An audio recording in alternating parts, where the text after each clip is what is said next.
কিয়ামতের আগে যে মালহামার যুদ্ধ হবে তখন রাসূল সাল্লাল্লাহু আলাইহি ওয়াসাল্লাম বলেছেন মালহামার যুদ্ধের সময় মুসলমানদের ফুস্তাদ বা তাবু হবে, শিবির হবে এই ফিলিস্তিনের দামেস্কের পাশে আল গৌতা নামে এক জায়গা আছে, ওই গৌতাতে।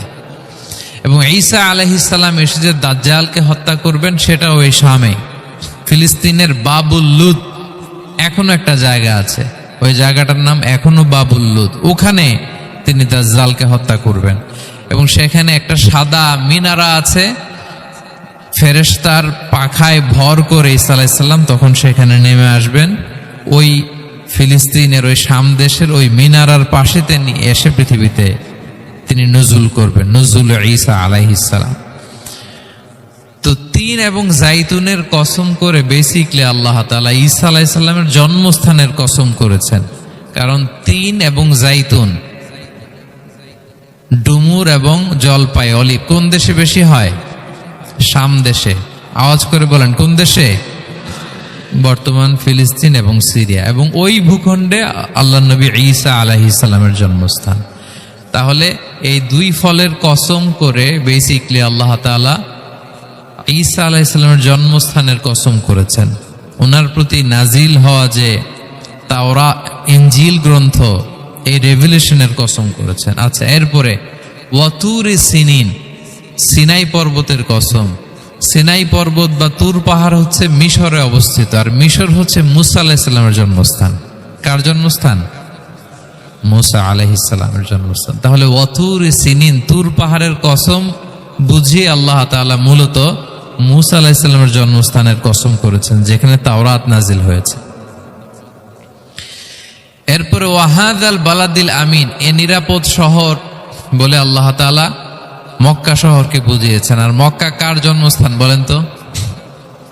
মুহাম্মদুর রাসূলুল্লাহ সাল্লাল্লাহু আলাইহি ওয়াসাল্লাম, সাইয়্যিদুল মুরসালিন, খাতামুন নবিয়্যিন, রাহমাতাল লিল আলামিন, হাবিবুল্লাহ মুহাম্মদুর রাসূলুল্লাহ সাল্লাল্লাহু আলাইহি ওয়াসাল্লামের জন্মস্থান। তাহলে এই চারটা আয়াতে, চারটা শপথের মধ্য দিয়ে মূলত আল্লাহ তাআলা ঈসা আলাইহিস সালামের জন্মস্থান, মুসা আলাইহিস সালামের জন্মস্থান এবং মুহাম্মদ সাল্লাল্লাহু আলাইহি ওয়াসাল্লামের জন্মস্থান, যেই তিনটা এলাকায়, ভূখণ্ডে তিনটা মেজর ওহী নাজিল হয়েছে।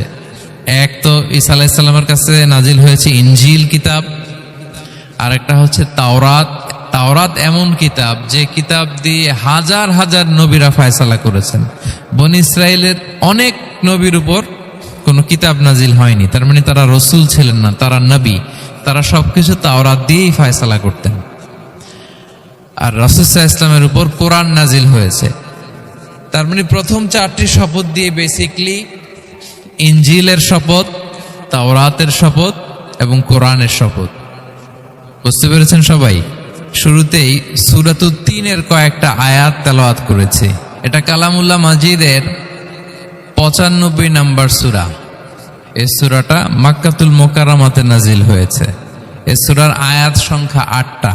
এই সূরার শুরুতে আল্লাহ তাআলা 4টা কসম করেছেন, ওয়াত-তিনি ওয়াজ-জাইতুনি ওয়া তুরি সিনিনা ওয়া হাযাল বালাদিল আমিন। ওয়াত-তিন, তিনের কসম, ওয়াজ-জাইতুন, জাইতুনের কসম, ওয়া তুরি সিনিন, সিনাই পর্বতের কসম, ওয়া হাযাল বালাদিল আমিন, আর এই নিরাপদ শহরের কসম। তো 4টা শপথ করেছেন বা আল্লাহ তাআলা কসম করেছেন। কসম দিয়ে আল্লাহ তাআলা কোরআনের অনেক সূরা শুরু করেছেন। যেমন একটা সূরায় আল্লাহ ফজরের সময়ের কসম করেছেন, আল্লাহ বলেছেন ওয়াল ফাজর। আল্লাহ আকাশের কসম করেছেন ওয়াস সামা ইযাতিল বুরুজ। আল্লাহ তাআলা সূর্যের কসম করেছেন ওয়াশ শামসি ওয়া দুহাহা। এভাবে আল্লাহ তাআলা তার সৃষ্টির অনেক কিছুর কসম করে গুরুত্বপূর্ণ কোনো মেসেজ বা বার্তা আমাদের সামনে হাজির করেন। তো এই সূরাতে আল্লাহ তাআলা 4টা জিনিসের কসম করে একটা খুবই গুরুত্বপূর্ণ বার্তা মানব মণ্ডলীর জন্য এই সূরাতে তিনি হাজির করেছেন। এই সূরাটা আমাদের অনেকেরই মুখস্থ আলহামদুলিল্লাহ, এবং আল্লাহ রাসূল সাল্লাল্লাহু আলাইহি ওয়াসাল্লাম প্রায় বিভিন্ন নামাজে এই সূরাটা তেলাওয়াত করতেন। বারা ইবনে আযিব রাদিয়াল্লাহু তাআলা আনহু উনি বর্ণনা করেন যে আমি একবার এশার সালাতে আল্লাহ রাসূল সাল্লাল্লাহু আলাইহি ওয়াসাল্লামের কণ্ঠে নামাজে সূরা ৩ তিনি তেলাওয়াত করেছেন, আমি নিজ কানে শুনেছি। এবং ওনার কণ্ঠ যে এত মধুর ছিল, আমার জীবনে এত সুমধুর কণ্ঠের তেলাওয়াত আমি শুনি নাই। আল্লাহর হাবিব সাল্লাল্লাহু আলাইহি ওয়াসাল্লামের কোরআন তেলাওয়াতের যে কণ্ঠ এত সুমিষ্ট ছিল, এত চমৎকার ছিল, শুধু তেলাওয়াত শুনেই অনেকে শাহাদা পড়ে মুসলমান হয়েছে। আবু জাহেল মক্কায় নিষেধ করতো যে কেউ যাবা না মুহাম্মদের কাছে, সে পাগল, সে গণক, সে মিথ্যাবাদী, সে জাদুকর, সে স্বামী স্ত্রীর মধ্যে বিচ্ছিন্নতা নিয়ে আসে, সে বাবা ছেলেকে আলাদা করে দেয়, তার কাছেই যাবা না। আর সে যা বলে শুনবাই না, কানে আঙ্গুল দিয়ে রাখবা। তো মানুষকে যেটা নিষেধ করা হয় বেশি, মানুষের ওইটার ব্যাপারে আগ্রহ থাকে বেশি। সে যত নিষেধ করতো মানুষ আরো বেশি বেশি যে শুনতো। মানুষকে সে কি বারণ করবে, সে দিনের বেলা নিষেধ করতো, রাতে যে লুকিয়ে লুকিয়ে নিজেই তেলাওয়াত শুনতো। তাহলে চিন্তা করেন যে আল্লাহর হাবিব সাল্লাল্লাহু আলাইহি ওয়াসাল্লামের কোরআনিক রেসিটেশন কত চমৎকার মেলোডিয়াস ভয়েস হলে স্বয়ং আবু জাহাল রাত্রিবেলা লুকিয়ে লুকিয়ে কোরআন তেলাওয়াত শুনতে যেত আল্লাহর হাবিব সাল্লাল্লাহু আলাইহি ওয়াসাল্লামের কণ্ঠে। তো রাসূল সাল্লাল্লাহু আলাইহি ওয়াসাল্লাম সূরাতুত ৩টা এশার সালাতে তিনি তেলাওয়াত করেছেন, এই মর্মে হাদিসে পাওয়া যায়। এবং এই সূরাটা একটা ফলের নামে সূরা। ৩ একটা ফল, আরব বিশ্বে খুব বেশি হয়। ৩ ফল, আমরা বাংলাদেশে ডুমুর বলি, ইংরেজিতে ফিগ বলে, ফিগ ট্রি। তো ফলের নামে বেসিকলি আল্লাহ তাআলা এই সূরাটাকে, এই চ্যাপ্টারটাকে ডেডিকেট করেছেন। আমরা সূরাকে ইংরেজিতে চ্যাপ্টার বলি। কোরআনে 114টা চ্যাপ্টার, এর মধ্যে এই সূরাটা হচ্ছে ফলের নামে ডেডিকেটেড। বিভিন্ন নামে খুব ইনক্লুসিভ ওয়েতে আল্লাহ তাআলা কোরআনে সূরাগুলো দিয়েছেন। কোরআনে আপনি প্রাণীর নামে সূরা পাবেন, প্রাণী। মানুষের নামে সূরা পাবেন। মানুষের মধ্যে 3 ভাগ, মুমিন, তারপর কাফির, এরপর মুনাফিক, প্রত্যেকের নামে সূরা। সূরাতুল মুমিনুন আছে, সূরাতুল কাফিরুন আছে, আবার সূরাতুল মুনাফিকুন আছে। আমাদের দৃশ্য জগতের সবচেয়ে বড় প্রাণীটা হচ্ছে হাতি, তাই না? এই হাতির নামে একটা সূরা আছে। বলেন তো এই সূরার নাম কি? সূরা ফিল। তারপর আমরা যে দেখি আমাদের দৃশ্য জগতের সবচেয়ে ছোট প্রাণী হচ্ছে পিঁপড়া। পিঁপড়ার নামে একটা সূরা আছে, সূরা আন-নামল। আন-নামল মানে পিঁপড়ার সূরা। মাকড়সার নামে সূরা আছে, সূরাতুল আনকাবুত। তারপর গোষ্ঠীর নামে সূরা আছে, সূরাতুল আলে ইমরান। বংশের নামে সূরা আছে, সূরাতুল কুরাইশ, কুরাইশ বংশের নামে সূরা। এইভাবে খুব ইনক্লুসিভ ওয়েতে, এমন কিছু নাই যে আল্লাহ তাআলা উল্লেখ করেন নাই। মা ফাররাতনা ফিল কিতাবি মিন শাই, উল্লেখ করে নাই কোরআনে এমন কিছু নাই, সবকিছু আল্লাহ তাআলা উল্লেখ করেছেন। তো এই সূরাটা হচ্ছে একটা ফলের নামে। ফলটার নাম হচ্ছে ৩ ফল। আল্লাহ তাআলা বলছেন ওয়াত-তিন, ৩-এর শপথ। আমি একবার সরল বঙ্গানুবাদ করি, এরপর আমি তাফসিরে ঢুকি। ৩-এর শপথ, ওয়াজ-জাইতুন, জাইতুনের শপথ, ওয়াতুরি সিনিন, সিনাই পর্বতের শপথ, ওয়াহাদাল বালাদিল আমিন, এই নিরাপদ শহরের শপথ, লাকাদ খালাকনাল ইনসানা ফি আহসানি তাকওয়িম, নিশ্চয় আমি মানুষকে খুব চমৎকার সুন্দর অবয়বে সৃষ্টি করেছি। সুম্মা রাদাদনাহু আসফালা সাফিলিন, এরপরে তাকে আবার নিচু থেকে নিচুর দিকে নামিয়ে দিয়েছি। ইল্লাল্লাযীনা আমানু ওয়া আমিলুস সলিহাত, তবে তারা ছাড়া যারা ঈমান এনেছে এবং সৎকর্ম করেছে। ফালাহুম আজরুন গায়রু মামনুন, তাদের জন্য আছে অফুরন্ত পুরস্কার। ফামা ইউকাযযিবুকা বা'দু বিদ্দিন, এগুলো জানার পরও কিসে তোমাকে দিন অস্বীকারের ব্যাপারে উদ্বুদ্ধ করলো? আলাইসাল্লাহু বিআহকামিল হাকিমিন, আল্লাহ তাআলা কি শ্রেষ্ঠ বিচারক নন?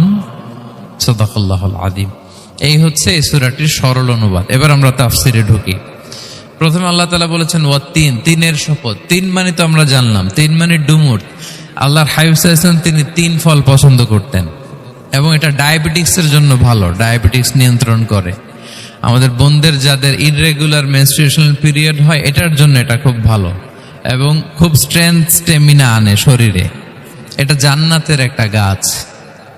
আদম আলাইহিস সালাম এবং হাওয়া আলাইহিস সালামকে যখন আল্লাহ বলেছিল ওয়ালা তাকরাবা হাযিহি শাজারাতা ফাতাকুনা মিনাজ জালিমিন, আদম এবং হাওয়া জান্নাতের সব জায়গায় যেতে মন চায় যাও, যা খেতে মন চায় খাও, এই নিষিদ্ধ গাছের কাছে যেও না।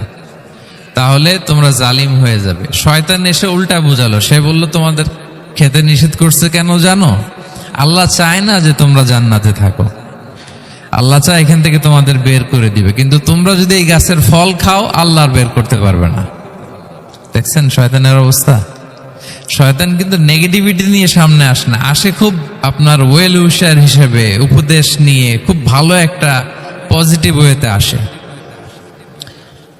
তো ওনারা খেয়ে ফেললেন এই নিষিদ্ধ গাছের ফল। খাওয়ার ফলে আদম আলাইহিসসালাম, হাওয়া আলাইহিসসালাম, ওনাদের গা থেকে জান্নাতের পোশাকগুলো ঝরে পড়ে গেল। এখন কি দিয়ে ওনারা ওনাদের প্রাইভেটকে ঢাকবেন? তখন ওনারা তাফসির ফি জিলালিল কোরআনে এসেছে যে ওনারা এই 3 গাছের পাতা নিয়ে নিজেদের প্রাইভেট ঢেকেছিলেন।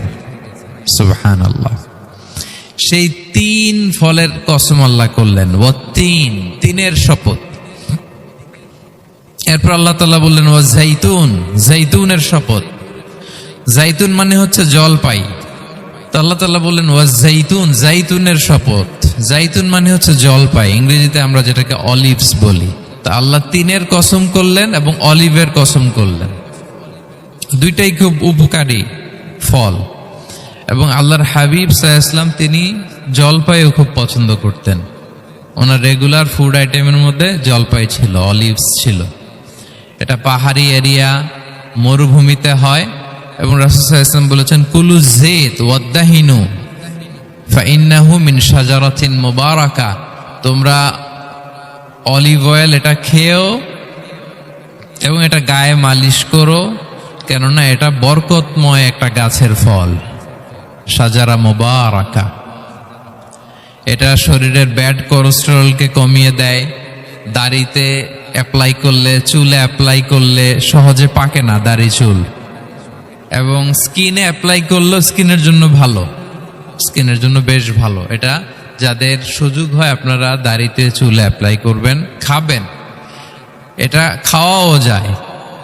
তামবুতু বিদ্দুহনি ওয়াসিবগিল লিল আখিলিন, কোরআনে এসেছে। এটা অয়েল হিসেবে ইউজ করে, আবার খাবার হিসেবেও ইউজ করা যায়। সালাদ ড্রেসিং এর ক্ষেত্রে কিন্তু অলিভ অয়েল আমরা ইউজ করি। ইদানিং পিজাতে খুব ইউজ করা হয় অলিভ, জলপাইটা।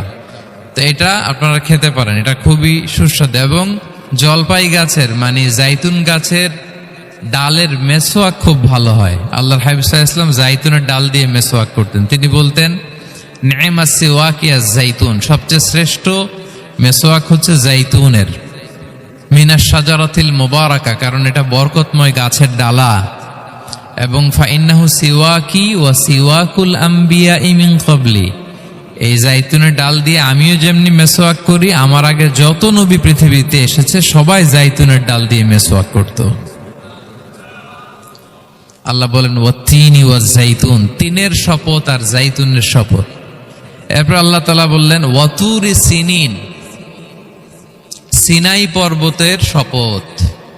প্রথমে 2টা ফলের শপথ করলেন, এবার একটা পাহাড়ের শপথ করতেছেন।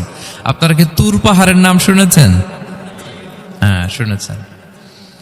এই সিনাই পর্বত দ্বারা তুর পাহাড় উদ্দেশ্য। এটা মিশরের একটা পাহাড়, অনেক উঁচু, 2285 মিটার উঁচু।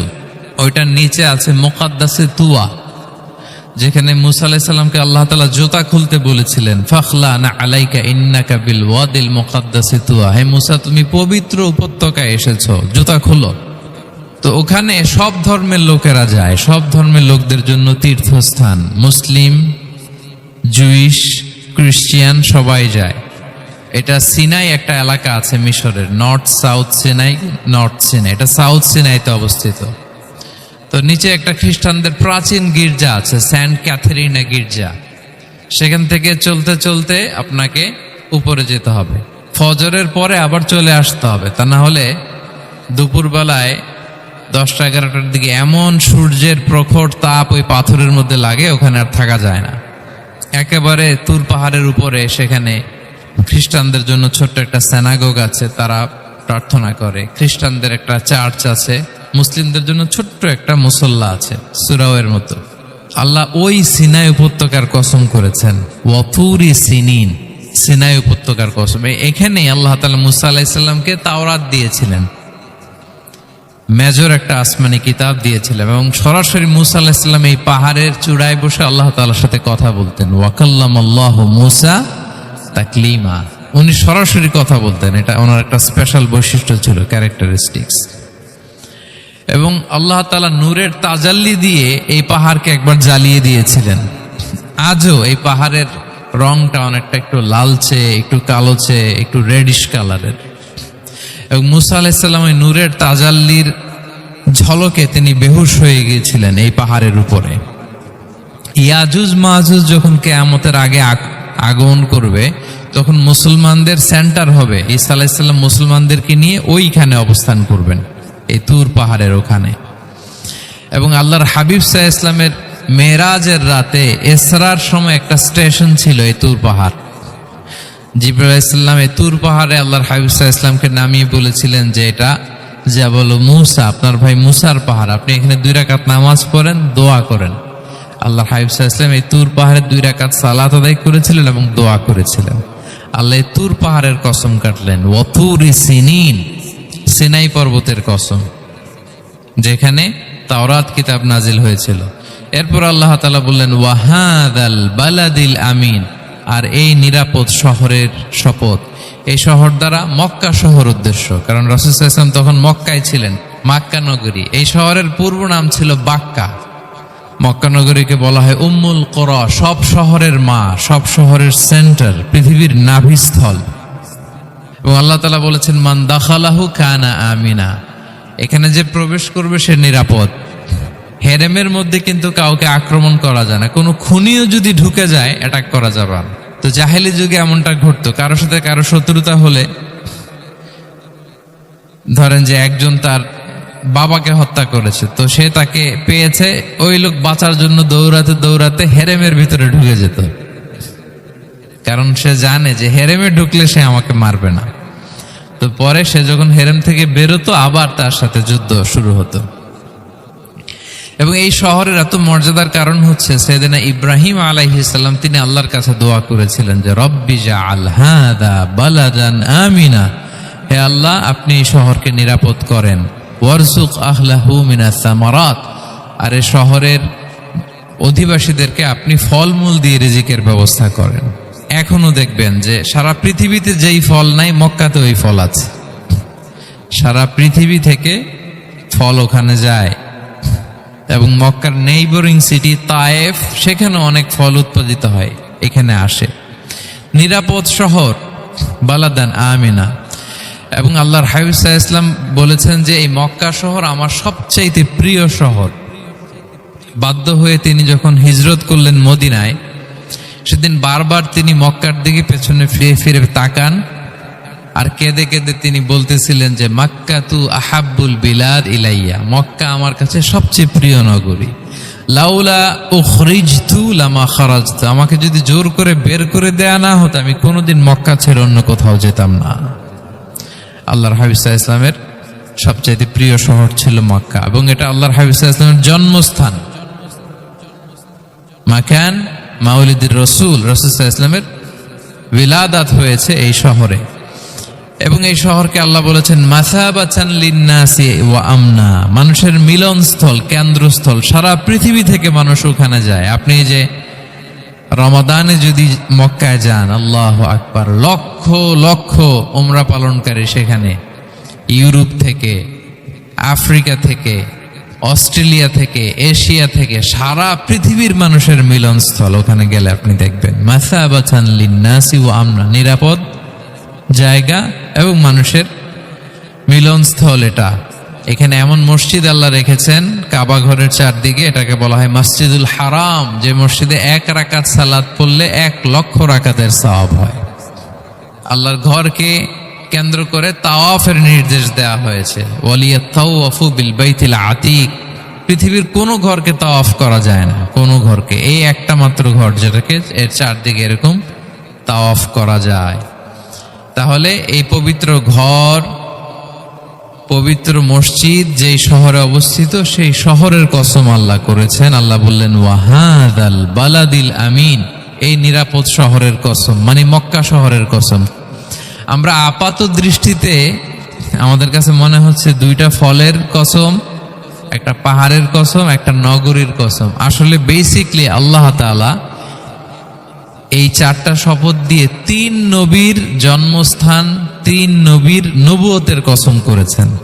কিভাবে সেটা আমি মিলিয়ে দেই। এই যে প্রথমে যে আল্লাহ বলেছেন ওয়াত্তিনি ওয়া জাইতুন, 3 এবং জাইতুনের কসম। পৃথিবীতে সবচেয়ে বেশি 3 এবং জাইতুন কোথায় উৎপন্ন হয় জানেন? ফিলিস্তিনে। কোথায়? শাম দেশে, যেটা হাদিসের পরিভাষায় বলা হয় শাম, বর্তমান ফিলিস্তিন এবং সিরিয়া মিলে। 3 জাইতুন দিয়ে বেসিকলি আল্লাহ তাআলা ফিলিস্তিনের শপথ করেছেন, শাম দেশের শপথ, যেখানকার বেথলেহেমে ঈসা আলাইহিস সালাম, জেসাস ক্রাইস্ট, তিনি জন্মগ্রহণ করেছেন। ঈসা আলাইহিস সালামের জন্মস্থান। তাহলে 3 জাইতুনের শপথের মাধ্যমে মূলত আল্লাহ তাআলা ঈসা আলাইহিস সালামের জন্মস্থানের শপথ করেছেন, কারণ সেখান থেকে ওহী বিচ্ছুরিত হয়েছে, ওনার কাছে ইনজিল নাজিল হয়েছিল। এবং এই শামের মর্যাদার ব্যাপারে অনেক কথা আল্লাহর হাবিব সাল্লাল্লাহু আলাইহি ওয়াসাল্লাম তিনি বলেছেন। আল্লাহ রাসূল সাল্লাল্লাহু আলাইহি ওয়াসাল্লাম যখন মেরাজে যান, তখন মক্কা থেকে এই শাম দেশে ফিলিস্তিনের বাইতুল মাকদাসে রাসূল সাল্লাল্লাহু আলাইহি ওয়াসাল্লামকে নিয়ে যাওয়া হয়েছিল।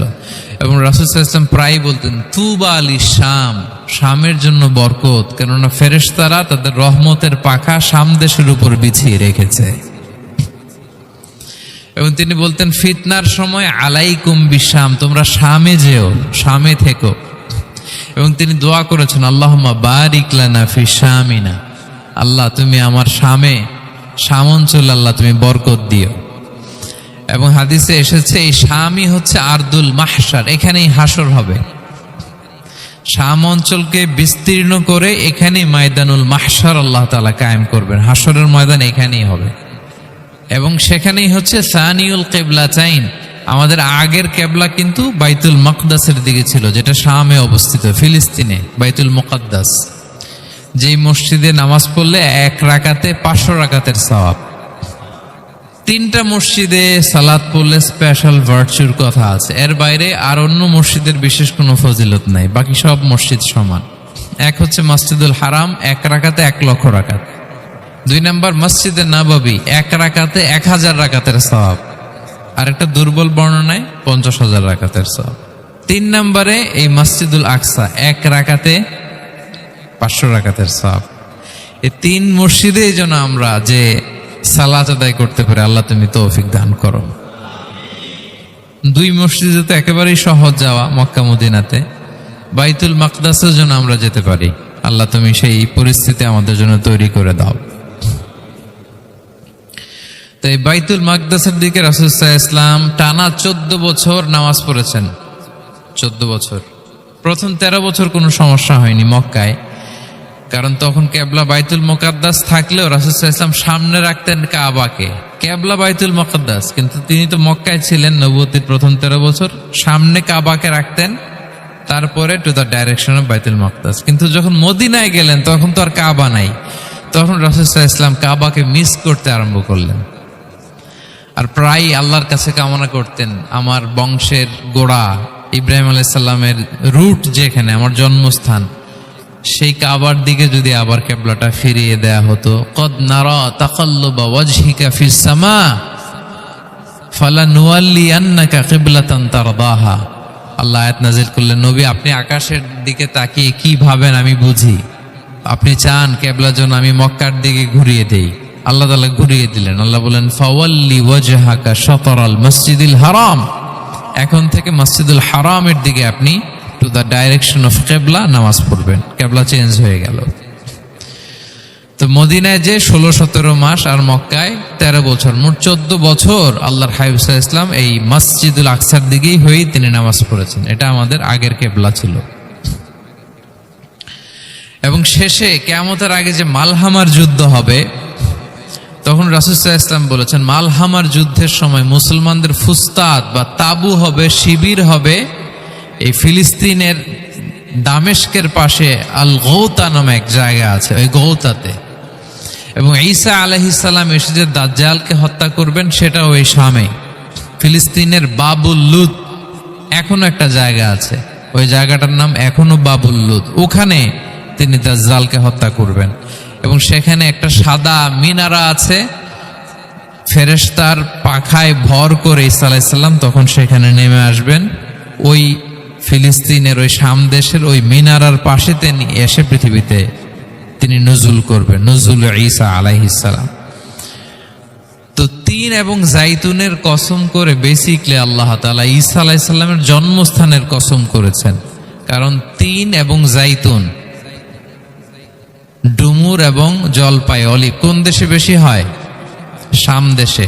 আওয়াজ করে বলেন কোন দেশে? বর্তমান ফিলিস্তিন এবং সিরিয়া, এবং ওই ভূখণ্ডে আল্লাহ নবী ঈসা আলাইহিস সালামের জন্মস্থান। তাহলে এই দুই ফলের কসম করে বেসিকলি আল্লাহ তাআলা ঈসা আলাইহিস সালামের জন্মস্থানের কসম করেছেন। ওনার প্রতি নাজিল হওয়া যে তাওরাত ইনজিল গ্রন্থ, এই রেভেলেশনের কসম করেছেন। আচ্ছা, এরপরে ওয়াতুরি সিনিন, সিনাই পর্বতের কসম। সিনাই পর্বত বা তুর পাহাড় হচ্ছে মিশরে অবস্থিত, আর মিশর হচ্ছে মুসা আলাইহিস সালামের জন্মস্থান। কার জন্মস্থান? মুসা আলাইহিস সালামের জন্মস্থান। তাহলে ওয়াতুরি সিনিন, তুর পাহাড়ের কসম বুঝিয়ে আল্লাহ তাআলা মূলত মুসা আলাইহিস সালামের জন্মস্থানের কসম করেছেন, যেখানে তাওরাত নাজিল হয়েছে। এরপরে ওয়াহাদাল বালাদিল আমিন, এ নিরাপদ শহর বলে আল্লাহ তাআলা মক্কা শহরকে বুঝিয়েছেন। আর মক্কা কার জন্মস্থান বলেন তো? মুহাম্মদুর রাসূলুল্লাহ সাল্লাল্লাহু আলাইহি ওয়াসাল্লাম, সাইয়্যিদুল মুরসালিন, খাতামুন নবিয়্যিন, রাহমাতাল লিল আলামিন, হাবিবুল্লাহ মুহাম্মদুর রাসূলুল্লাহ সাল্লাল্লাহু আলাইহি ওয়াসাল্লামের জন্মস্থান। তাহলে এই চারটা আয়াতে, চারটা শপথের মধ্য দিয়ে মূলত আল্লাহ তাআলা ঈসা আলাইহিস সালামের জন্মস্থান, মুসা আলাইহিস সালামের জন্মস্থান এবং মুহাম্মদ সাল্লাল্লাহু আলাইহি ওয়াসাল্লামের জন্মস্থান, যেই তিনটা এলাকায়, ভূখণ্ডে তিনটা মেজর ওহী নাজিল হয়েছে। এক তো ঈসা আলাইহিস সালামের কাছে নাজিল হয়েছে ইনজিল কিতাব, আর একটা হচ্ছে তাওরাত। তাওরাত এমন কিতাব যে কিতাব দিয়ে হাজার হাজার নবীরা ফয়সালা করেছেন। বনি ইসরায়েলের অনেক নবীর উপর কোনো কিতাব নাজিল হয়নি, তার মানে তারা রসুল ছিলেন না, তারা নবী। তারা সবকিছু তাওরাত দিয়েই ফয়সালা করতেন। আর রাসূল সাল্লাল্লাহু আলাইহি ওয়াসাল্লামের উপর কোরআন নাজিল হয়েছে। তার মানে প্রথম চারটি শপথ দিয়ে বেসিকলি ইনজিলের শপথ, তাওরাতের শপথ এবং কোরআনের শপথ। বুঝতে পেরেছেন সবাই? আল্লাহ ওহির শপথ করেছেন। দেখেন, ফল, পাহাড়, নগরী মাড়িয়ে সারা পৃথিবী ঘুরিয়ে আপনাদেরকে শেষ পর্যন্ত ইনজিল, তাওরাত এবং কোরআনে নিয়ে আসছেন আমার সাথে আসছেন। হ্যাঁ, এই রেভেলেশনের শপথ আল্লাহ করেছেন। তাহলে ওয়াত্তিনি ওয়াজাইতুনি ওয়াতুরি সিনিনা ওয়া হাদাল বালাদিল আমিন, এই চার আয়াতে চারটা শপথের মধ্য দিয়ে মূলত আল্লাহ তাআলা আসমান থেকে নাজিল হওয়া যে ওহী, এই ওহীর শপথ অথবা ওহী যেই ভূখণ্ডে নাজিল হয়েছে সেই ভূখণ্ডগুলোর শপথ করে আল্লাহ একটা গুরুত্বপূর্ণ কথা বলবেন। সেটা কি? আল্লাহ তাআলা বললেন, লাকাদ খালাকনাল ইনসানা ফি আহসানি তাকওয়িম, আর আমি মানুষকে অত্যন্ত চমৎকার অবয়বে সৃষ্টি করেছি, চমৎকার গঠনে, চমৎকার স্ট্রাকচারে, ডিজাইনে সৃষ্টি করেছি। মানুষের দৈহিক অবকাঠামো গঠন এটা যেমনি চমৎকার, মানুষের ইন্টেলেকচুয়াল কাঠামো এটা চমৎকার, মানুষের আচরণগত যে বিহেভিয়ারাল ট্রেটস, ক্যারেক্টারিস্টিক্স এটাও চমৎকার। প্রত্যেক দিক থেকে আল্লাহ তাআলা নান্দনিকভাবে মানুষকে তিনি তৈরি করেছে। আমরা যদি দেহের কথা বলি, হিউম্যান অ্যানাটমি নিয়ে যাদের ধারণা আছে, আপনি শুনলে অবাক হবেন, এত জটিলভাবে আমাদের দেহটা ফাংশন করে। ঠিক যেই মুহূর্তে আমি কথা বলতেছি, আমার ব্রেইন সচল, আমার নার্ভ সিস্টেম সচল, হেয়ারিং সিস্টেম, স্মেলিং সিস্টেম, আমার এই যে হার্ট সচল, সিস্টোলিক, ডায়াস্টোলিক, অলিন্দ নিলয় হচ্ছে, আমার লাং কাজ করতেছে, কিডনি ইজ ওয়ার্কিং পারফেক্টলি, সব কিছু কাজ করতেছে। এত সূক্ষ্মভাবে আমাদের দেহটা কাজ করে, এটাকে ইংরেজিতে বলে মরফোলজি, আকৃতি সংক্রান্ত যে বিদ্যা। এটা নিয়ে যদি আপনি দেখেন যে মানুষের হাত কিভাবে কাজ করে, মানুষের পা কিভাবে কাজ করে, মানুষের হিউম্যান ব্রেইন কিভাবে কাজ করে, আপনি অবাক হবেন। এবং আল্লাহর যে সেট আপ, লাকাদ খালাকনাল ইনসানা ফি আহসানি তাকওয়িম, নিশ্চয় আমি মানব জাতিকে চমৎকার অবয়বে তৈরি করেছে। আপনি যদি অবয়বটা দেখেন, আমাদের স্ট্রাকচার, এর চেয়ে সুন্দর করে আর তৈরি করা যেত না, এর চেয়ে সুন্দর আর হতে পারে না। যেখানে যা দেয়ার, মাথার চুল থেকে পায়ের নখ পর্যন্ত, আপনি একটা ডিজাইনে, স্ট্রাকচারে, সেট আপে আপনি ভুল ধরতে পারবেন না। যেখানে যেটা দরকার, আপনি একটু খেয়াল করে দেখেন যে এই যে আমাদের চোখ, চিকিৎসা বিজ্ঞান বলতেছে যে মানুষ 10 মিলিয়নেরও বেশি রং শনাক্ত করতে পারে। Human eyes can identify more than 10 million colours. 10 মিলিয়নেরও বেশি রং আমরা আমাদের চোখ দিয়ে শনাক্ত করতে পারি। সুবহানাল্লাহ, সুবহানাল্লাহ বিহামদি। আচ্ছা, চোখের সেটআপটা একটু যদি খেয়াল করেন, দেখেন আমার এই চোখ এখানে না থেকে এটা যদি জাস্ট 2 ইঞ্চি উপরে এখানে হইতো, এইটা যদি কপালে যদি আমাদের চোখ হইতো, কি অবস্থা হইতো বলেন তো? সিজদা দিতে পারতেন আল্লাহকে? বলেন, দিতে পারতেন? আচ্ছা, আমরা কিছু খাওয়ার সময় আমরা কি করি? ওইটা ভালো আছে কিনা, পচে গেল কিনা, স্মেলটা আগে দেখি, তারপরে খাই। দেখেন কত চমৎকার সেটআপ। একটু খেয়াল করেন, এই নাকের সেটআপ যদি এইখানে না থেকে আমাদের নাক যদি পেছনে থাকতো, খাওয়ার সময় খাবারটা বাসি কিনা, ভালো আছে কিনা কি করতেন? লাকাদ খালাকনাল ইনসানা ফি আহসানি তাকওয়িম। আচ্ছা দেখেন, এই যে আমরা কান দিয়ে শুনি, এই যে কান পেঁচানো, মনে করেন না যে এমনি এমনি পেঁচানো, এই পেঁচানো, এটা এই পথ না থাকলে আমরা শুনতেই পেতাম না। এটা এমন ভাবে সেট আপ করা, এটা এই ইথারে ভাষা তরঙ্গকে এয়ার ড্রামের ভেতরে সুন্দরভাবে ইনপুট করে, নাইলে আমরা শুনতে পেতাম না। আপনার এই কান কেটে ফেলে দিলে আপনি শুনতে পারবেন না। এটা এইভাবেই যেতে হবে, সুরঙ্গটা এইভাবে তৈরি হইতে হবে। আচ্ছা দেখেন, আপনার কান, এই কান যদি এইখানে না থেকে আপনার ডান বগলের নিচে হইতো, বাম কান যদি বাম বগলের নিচে হইতো, তাহলে কি হইতো বলেন? আজকে আমার ওয়াজ কিভাবে শুনতেন বলেন দেখি? কিভাবে শুনতেন? বুদ্ধি আছে বলে যে হুজুর এইভাবে শুনতাম। সুবহানাল্লাহ, সুবহানাল্লাহ। লাকাদ খালাকনাল ইনসানা ফি আহসানি তাকওয়িম। আমি মানুষকে সবচেয়ে সুন্দর, সর্বোত্তম গঠনে তৈরি করেছি। দেখেন, কান দুইটা ওইখানে থাকলে কথা শুনতে হইলে হাত উঁচু করে রাখা লাগতো। আল্লাহ, আপনি একটা একটা অঙ্গ দেখেন, ঠিক যেখানে যেটা যেভাবে সেট করা দরকার, আল্লাহ তাআলা দয়া করে, অনুগ্রহ করে ঠিক সেভাবে তিনি সেট করেছেন। আমাদের চেহারার মধ্যে দেখেন, এক একজনের এক এক রং। ওয়াখতিলাফু আলসিনাতিকুম ওয়া আলওয়ানিকুম ইন্না ফি যালিকা লাআয়াতুন লিল আলিমিন। আল্লাহ বললেন, তোমাদের ভাষার ভিন্নতা দিয়েছি, তোমাদের গায়ের রঙের ভিন্নতা, একজনের চেহারার সাথে আরেকজনের মিল নাই, একজনের ফিঙ্গারপ্রিন্টের সাথে। আয়াহসাবুল ইনসানু আল্লান নাজমাআ ইযামা বালা কাদিরিনা আলা আন নুসাউবিয়া বানানা। মানুষ ভেবেছে সে মারা গেলে তাকে আমি তার অস্থি, মজ্জা, হাড়, গোশত, চামড়া জোড়া লাগাতে পারবো না। আরে তার আঙ্গুলির অগ্রভাগ পর্যন্ত আমি সুবিন্যস্ত করে আমার কাছে রেখে দিয়েছি। ফিঙ্গারপ্রিন্ট, আমাদের ফিঙ্গারপ্রিন্ট গুলো আল্লাহর কাছে সংরক্ষিত। একজনের ফিঙ্গারপ্রিন্টের সাথে আরেকজনেরটা মিলে না। এই যে আমার 10 আঙ্গুলে 10টা ফিঙ্গারপ্রিন্ট, পায়ের গুলো হচ্ছে ফুটপ্রিন্ট, একটার সাথে আরেকটা মিলে। আমার এটার সাথে এটা মিলবে বলেন? আমার সাথে আপনারটা মিলবে? বর্তমানে পৃথিবীতে কত কোটি মানুষের বসবাস বলেন? এই যত মানুষ পৃথিবীতে আছে, একজনের আঙ্গুলের ছাপের সাথে, এই যে বায়োমেট্রিক্যাল অথেন্টিকেশন যে আমরা করি, একজনের ফিঙ্গারপ্রিন্টের সাথে আরেকজনের ফিঙ্গারপ্রিন্টের মিল নেই। একজনের ফুটপ্রিন্টের সাথে ফুটপ্রিন্ট, ইভেন একজনের আই প্রিন্টের সাথে।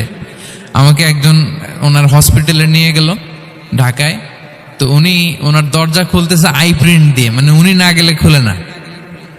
উনি আর ওনার খুব কাছের স্টাফ, এটা গুরুত্বপূর্ণ একটা অফিস। তো উনি চোখ দিল, আই প্রিন্ট নিল, এরপরে দরজা খুলে যাচ্ছে। দেখেন, একজনের আই প্রিন্টের সাথে আরেকটা আই প্রিন্ট মেলে না। সুবহানাল্লাহ। প্রিয় ভাইরা, একজনের ফিঙ্গারপ্রিন্টের সাথে আরেকজনের ফিঙ্গারপ্রিন্টের কোনো মিল আছে পৃথিবীতে? ফুটপ্রিন্টের সাথে, আই প্রিন্টের সাথে। কারণ ডিজাইনারটা কে বলেন তো? হুয়াল্লাযী ইউসাউবিরুকুম ফিল আরহামি কাইফা ইয়াশা। মায়ের পেটে থাকতেই আল্লাহ তাআলা এগুলো ডিজাইন করে দিয়েছেন। আমি কেমন হব, আমার বৈশিষ্ট্য কেমন কেমন হবে, এই যে আমি যে আমার বাবা দাদা 14 পুরুষের ডিএনএ বয়ে বেড়াই, এগুলো সব নিয়ে আমার বৈশিষ্ট্য, আমার কণ্ঠস্বর, আমার ক্যারেক্টারিস্টিক্স, আমার ফিচার কেমন হবে, সব তিনি আল্লাহ তাআলা মায়ের পেটে থাকতে ডিজাইন করে দিয়েছেন। সুবহানাল্লাহ। আল্লাহ বলছেন লাকাদ খালাকনাল ইনসানা ফি আহসানি তাকওয়িম। প্রিয় ভাইরা, কসম করার পর আল্লাহ যে কথাটা বলেন এটা অনেক গুরুত্বপূর্ণ, খুবই গুরুত্বপূর্ণ বার্তা। আল্লাহ চারটা কসম করে তিনটা নবীর জন্মস্থানের শপথ করে তিনি বললেন লাকাদ খালাকনাল ইনসানা ফি আহসানি তাকওয়িম। নিশ্চয় আমি অত্যন্ত চমৎকার আকৃতিতে মানুষকে তৈরি করেছি। মানুষের গঠন এরকম, মাথা থেকে পা পর্যন্ত। আমি তো দু একটার কথা বললাম, চোখ, নাক, কান। আপনি একটা একটা করে যদি ধরেন, আমাদের হেয়ারিং সিস্টেম কিভাবে কাজ করে, হেয়ারিং নার্ভ কিভাবে কাজ করে, আমাদের সেন্সেশন কিভাবে কাজ করে, আমাদের ব্রেন কিভাবে কাজ করে। আমাদের এক একজনের ব্রেন 1.5 কেজি ওজন, 3 পাউন্ডের মতো একটা সুস্থ মানুষের অ্যাভারেজ ব্রেনের ওজন। এই ব্রেনের মেমোরি হচ্ছে 2.5 মিলিয়ন গিগাবাইট। আপনার মোবাইলে স্পেস কত বলেন, মেমোরি কত? হ্যাঁ, 512 জিবি। আর আমার আর আপনার ব্রেইনের যে মেমোরি, এই মেমোরি হচ্ছে 2.5 মিলিয়ন গিগাবাইটস। আল্লাহ, এই যে প্রতি মুহূর্তে আমাদের নিউরন কানেক্টিভিটি হচ্ছে, ব্রেনের স্নায়ুগুলোর যত কানেক্টিভিটি হয়, যত আমরা চিন্তা করে ব্রেনকে খাটাই, নতুন নতুন জিনিস আমরা তৈরি করতে পারি। এবং এমনভাবে আল্লাহ তাআলা এমন সফিস্টিকেটেড ব্রেন আল্লাহ মানুষকে দিয়েছে, মানুষ পারে না এমন কিছু নাই। মানুষ যা কল্পনা করতে পারে মানুষ তা করে দেখাতে পারে। এজন্য আমাদের কল্পনার জানালাটাকে বড় করতে হবে। আই রিপিট, মানুষ যা কল্পনা করতে পারে, ইমাজিন করতে পারে, সেটা মানুষ করে দেখাতে পারে। ওই ক্যাপাসিটি দিয়ে আল্লাহ তাআলা মানুষকে তৈরি করেছেন। সুবহানাল্লাহ, সুবহানাল্লাহ। লাকাদ খালাকনাল ইনসানা ফি আহসানি তাকওয়িম। এই ব্রেনকে খাটিয়ে মানুষের কত ইনভেনশন, কত ডিসকভারি, মানুষ সভ্যতার পর সভ্যতা বিনির্মাণ করেছে। চোখ ধাঁধানো মানুষের আবিষ্কার, তাক লাগিয়ে দিয়েছে গোটা বিশ্বে একটার পর একটা করে। আল্লাহ এমন ভাবে মানুষকে তিনি তৈরি করেছেন। লাকাদ খালাকনাল ইনসানা ফি আহসানি তাকওয়িম। চমৎকার অবয়বে, তার দৈহিক অবয়ব যেমনি সুন্দর, তার বুদ্ধিগত, তার চিন্তাগত, তার ইন্টেলেক্ট, এটাও তেমন সুন্দর, এটাও তেমন চমৎকার। পৃথিবীর কোনো প্রাণীকে আল্লাহ তাআলা এরকম হিউম্যান ব্রেনের মতো এরকম সফিস্টিকেটেড ব্রেন দিয়ে, ইন্টেলেক্ট দিয়ে তৈরি করেনি। এজন্য সব প্রাণী থেকে মানুষ আলাদা। সব প্রাণী থেকে মানুষের চিন্তা, বিবেক, বুদ্ধি এগুলো আলাদা। তাহলে দেখেন, মানুষের শ্রেষ্ঠত্ব মূলত এগুলোর দ্বারা। মানুষ যদি তার চিন্তা, বিবেক, বুদ্ধি খাটায়, সে শ্রেষ্ঠ হয়ে যায়। আমি একটা কথা প্রায় বলি যে মানুষ যদি ভালো হয়, সে ফেরেশতার চেয়েও ভালো। আর মানুষ যদি খারাপ হয়, সে পশুর চেয়েও নিকৃষ্ট। আল্লাহ বলেন উলাইকা কাল আনআমি বাল হুম আদাল লাহুম কুলুবুল লা ইয়াফকাহুনা বিহা ওয়া লাহুম আ'য়ুনুল লা ইউবসিরুনা বিহা ওয়া লাহুম আযানুল লা ইয়াসমাউনা বিহা উলাইকা কাল আনআমি বাল হুম আদাল। তাদের হৃদয় আছে, ওটা দিয়ে অনুধাবন করে না সত্যকে। চোখ আছে, ওটা দিয়ে সে সত্যটা দেখে না। কান আছে, হকের কথা শুনে না। উলাইকা কাল আনআম, আল্লাহ বলেন তারা প্রাণীর মতো, চতুষ্পদ জন্তুর ন্যায়। শুধু অতটুকুই না, বালহুম আদাল, তারা তার চেয়েও নিকৃষ্ট, তার চেয়েও নিকৃষ্ট। তাহলে মানুষ ভালো হলে সে ফেরেশতাকে ছাড়িয়ে যায়, আর মানুষ নিকৃষ্ট হলে সে পশুত্বকে হার মানায়। কথা বুঝতে পেরেছেন? মানে আমরা ভালো হলে সবচেয়ে ভালো, খারাপ হলে সবচেয়ে খারাপ। একটা পশু আর একটা পশুকে হত্যা করে কেটে 20 টুকরা করছে, এরকম কোন নিউজে আসছে কোনোদিন? কিন্তু আশরাফুল মাখলুকাত মানুষ, তার মতো রক্তে মাংসে গড়া আরেকটা মানুষকে নির্মম ভাবে হত্যা করে কেটে 20 টুকরা করে বস্তাবন্দি করে ডোবার মধ্যে ফেলে রাখছে। এরকম নিউজ আছে না বলেন? আছে। মানুষ তার মতো একটা মানুষকে নির্মম ভাবে হত্যা করে। এরকমও তো আছে যে কেরোসিন দিয়ে তার মতো আরেকটা মানুষকে সে জ্বালিয়ে দিয়েছে, আছে না নাই বলেন? গ্রামের পর গ্রাম জ্বালিয়ে দেয়, জনপদের পর জনপদ ধ্বংস করে দেয়, বোমা মেরে শহর উড়িয়ে দেয়।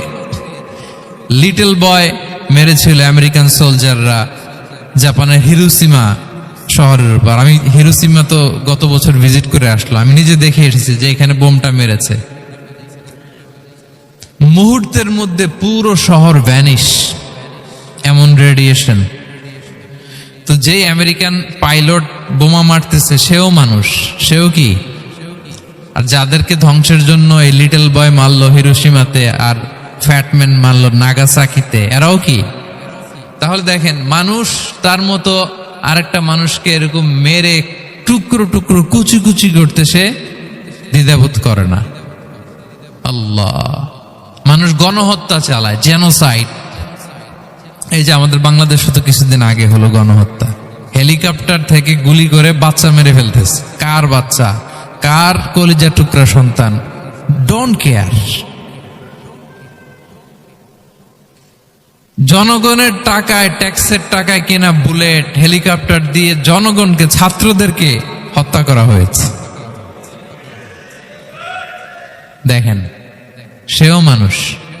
যারা হত্যা করতেছে, গণহত্যা, জেনোসাইড চালিয়েছে, তারাও মানুষ। তাহলে মানুষ যদি খারাপ হয়, মানুষের চেয়ে খারাপ আর কেউ হয়?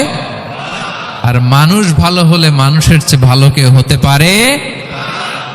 মানুষ এমন জায়গায় যেতে পারে যেখানে ফেরেশতারাও যেতে পারে না। জিবরাইল আলাইহিস সালামের যাওয়ার সীমানা যেখানে শেষ, মুহাম্মদ সাল্লাল্লাহু আলাইহি ওয়াসাল্লামের ঊর্ধ্ব জগতের কাহিনী সেখান থেকে শুরু। আল্লাহু আকবার। তাহলে মানুষ ভালো হলে ফেরেশতাকে ছাড়ায়, মানুষ খারাপ হলে পশুত্বকে হার মানায়। So the decision is yours. রাস্তা দুইটা, আপনি কোন দিকে যাবেন? আপনি কি ডান দিকে জান্নাতের পথে যাবেন নাকি বাঁ দিকে জাহান্নামের পথে যাবেন?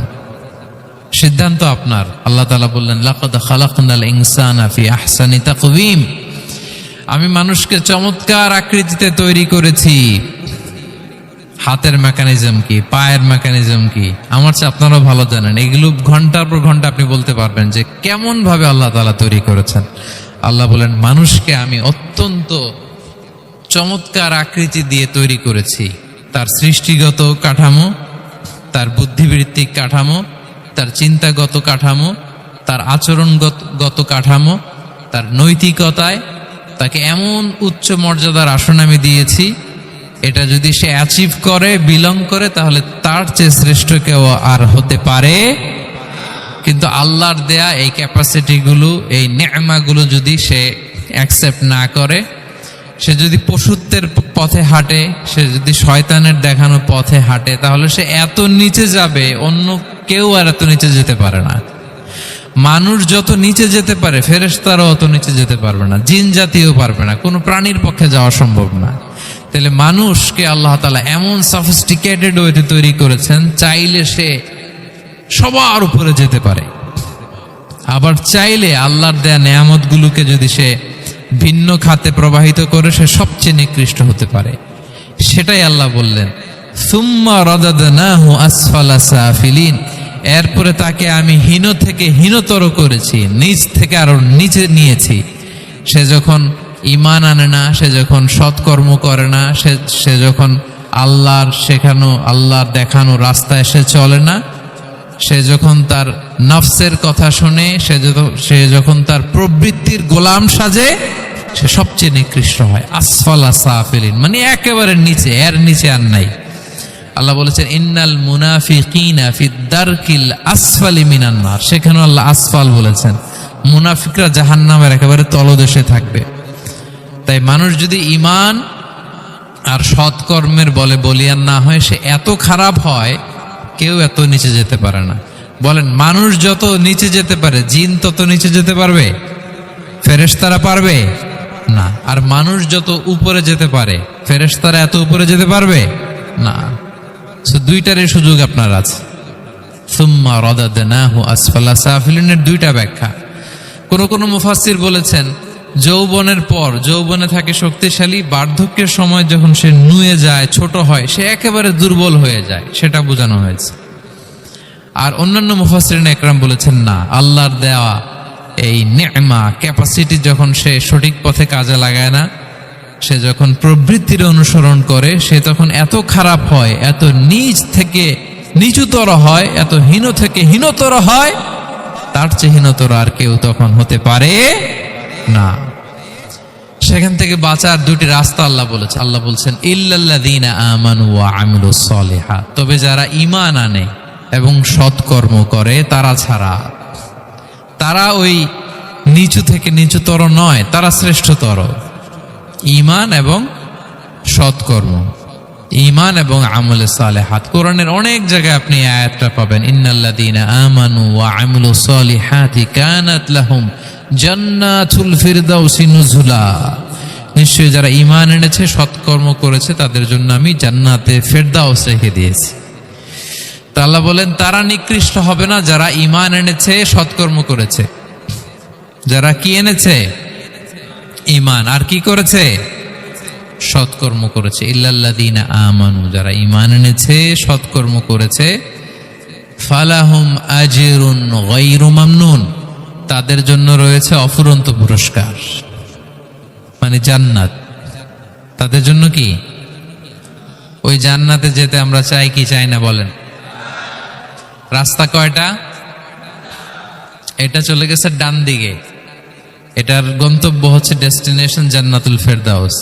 আর এটা শয়তানের পথ, এটা আপনার প্রবৃত্তির দেখানো পথ, এটা চলে গিয়েছে জাহান্নামে। So now the decision is years. আপনার ডিসিশন, কোন দিকে যাবেন, ডানে না বায়ে? জান্নাতে না জাহান্নামে? জান্নাতে যেতে চাই আমরা। ফালাহুম আজরুন গায়রু মামনুন, তাদের জন্য আছে অফুরন্ত নেয়ামত, অফুরন্ত পুরস্কার। আমরা যেন সেই পুরস্কার লাভে ধন্য হতে পারে, আমরা সবাই বলি আমিন। আল্লাহ বলেন এইভাবে 4টা কসম করার পরে, এত গুরুত্বপূর্ণ বার্তা হাজির করার পরে, তোমার ঘুমন্ত বিবেককে জাগিয়ে তোমাকে বার্তা দেওয়ার পরেও কিভাবে তুমি অস্বীকার করতে পারো আখিরাতকে? ফামা ইউকাযযিবুকা বা'দু বিদ্দিন, এরপরেও কোন বিবেকে, কোন আকলে, কোন সাহসে তুমি কর্মফল দিবসকে অস্বীকার করো? কোন সাহসে? এখানে দিন দ্বারা উদ্দেশ্য কর্মফল। ভালো করলে যে ভালো পাবে, খারাপ করলে যে খারাপ পাবে, দিনের অনেক অর্থ, এটার তাফসিরে গেলে সময় কুলাবে না। ফামা ইউকাযযিবুকা বা'দু বিদ্দিন, এরপরেও কর্মফলকে অস্বীকার করার সাহস তুমি কোত্থেকে পাও? কিসে তোমাকে উদ্বুদ্ধ করে কর্মফল দিবসকে অস্বীকার করতে? আলাইসাল্লাহু বিআহকামিল হাকিমিন, আল্লাহ তাআলা কি শ্রেষ্ঠ বিচারক নন?